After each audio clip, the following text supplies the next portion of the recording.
Doctor की recommendation के बगैर फार्मेसी से खुद मेडिसिन लेने वालों तवज्जो फरमाओ। सोच के अगर एक दिन ऐसा आ जाए कि दवाइयाँ आप पर असर करना छोड़ दें, वो एंटीबायोटिक्स जो पहले 5 दिन में इन्फेक्शन ठीक कर देती थी अब बिल्कुल काम नहीं करे, अगर ऐसा हो जाए तो छोटा सा इन्फेक्शन भी जानलेवा बन सकता है। मेडिकल साइंस में इस खतरनाक प्रॉब्लम को कहा जाता है एंटी माइक्रोबियल रेजिस्टेंस। सिंपल अल्फाज में अगर मैं आपको समझाने की कोशिश करूं तो जरासीम का दवाइयों के खिलाफ मजबूत हो जाना, स्ट्रोंग हो जाना, यानी जर्म्स इतने ज्यादा स्ट्रोंग हो जाएंगे कि दवाई उन पर असर करना बंद कर देगी। और इसी वजह से हमारे एक्सपर्ट्स कहते हैं कि दुनिया धीरे धीरे पोस्ट एंटीबायोटिक एरा की तरफ जा रही है। एंटी माइक्रोबियल्स क्या होते हैं? सबसे पहले तो ये समझेंगे कि एंटी माइक्रोबियल्स होते क्या हैं। बेसिकली मेडिकल लैंग्वेज में एंटी माइक्रोबियल्स उन मेडिसिन को कहते हैं जो माइक्रो ऑर्गेनिज्म यानी कि जरासीम को खत्म करते हैं। उन माइक्रो ऑर्गेनिज्म में शामिल हैं बैक्टीरियाज, वायरसेस, फंजाई, पैरासाइट्स। इन सब को कंट्रोल करने के लिए डिफरेंट मेडिसिन होते हैं, लेकिन सबसे ज्यादा जो मेडिसिन यूज होती हैं वो होती है antibiotics. Antibiotics specifically bacterial infection को ट्रीट करने के लिए दी जाती हैं, जैसे कि निमोनिया, यूटीआई, किसी टाइफाइड के इन्फेक्शन के लिए, स्किन इन्फेक्शन के लिए। सवाल ये है कि रेजिस्टेंस का क्या मतलब है? मेडिकल टर्म में रेजिस्टेंस का मतलब होता है जब बैक्टीरिया किसी एंटीबायोटिक के खिलाफ अपनी प्रोटेक्शन डेवलप कर लेते हैं, यानी बैक्टीरिया अपने स्ट्रक्चर और जीन्स में ऐसा चेंज लेकर आते हैं जिससे एंटीबायोटिक उन्हें डिस्ट्रॉय नहीं कर पाते। इसी को कहते हैं एंटीबायोटिक रेजिस्टेंस। अब ये प्रॉब्लम क्यों पैदा होती है? सबसे इंपॉर्टेंट सवाल ये है कि एएमआर डेवलप क्यों होता है? एंटीमाइक्रोबियल रेजिस्टेंस यानी होता क्यों है? क्यों मेडिसिन असर करना छोड़ देती हैं? इसका सबसे बड़ा रीजन है एंटीबायोटिक का मिसयूज और ओवर यूज।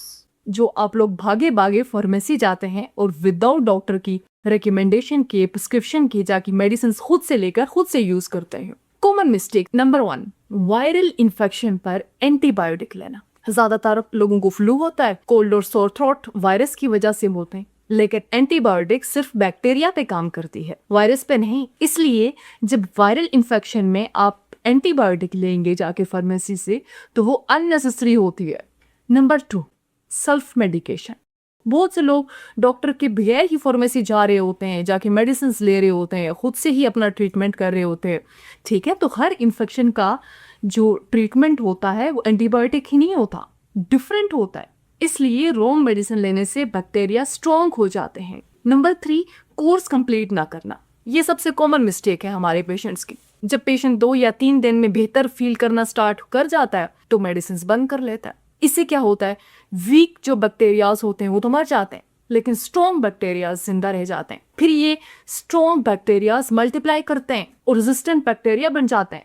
अब रेजिस्टेंट बैक्टीरियाज जो होते हैं वो डेंजरस क्यों होते हैं? जब बैक्टीरिया रेजिस्टेंट बन जाते हैं तो नॉर्मल एंटीबायोटिक्स काम ही नहीं करते, फिर उस पे मजीद हमें स्ट्रॉन्ग मेडिसिन देनी पड़ती है पेशेंट को। हॉस्पिटल में स्टे लंबा हो जाता है और कभी कभी इन्फेक्शन कंट्रोल ही नहीं होता क्योंकि पेशेंट ने ऑलरेडी मिसयूज किया होता है मेडिसिन का।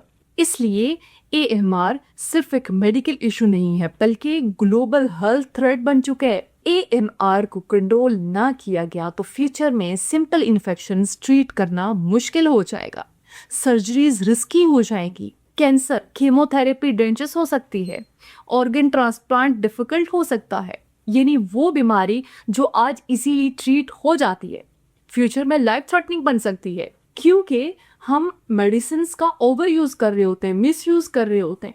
हमारी बॉडी उन मेडिसिन की तरफ यूज टू हो जाती है, फिर आहिस्ता आहिस्ता वर्क करना छोड़ देती है। तो हम देखेंगे कि इसको कैसे रोक सकते हैं। इस प्रॉब्लम को कंट्रोल करने के लिए कुछ सिंपल स्टेप्स बताती हूँ, जरूरी है। एंटीबायोटिक्स जो हैं सिर्फ डॉक्टर की प्रिस्क्रिप्शन से ही लें। मेडिसिन का पूरा कोर्स कंप्लीट करें जो डॉक्टर बताए, खुद से कोर्स करने बैठ ना जाएं। वायरल इन्फेक्शन में एंटीबायोटिक्स नहीं लें। अब वायरल इन्फेक्शन कौन से हैं उसको पहले प्रॉपरली डॉक्टर के साथ डिस्कस करें। सेल्फ मेडिकेशन से बचें।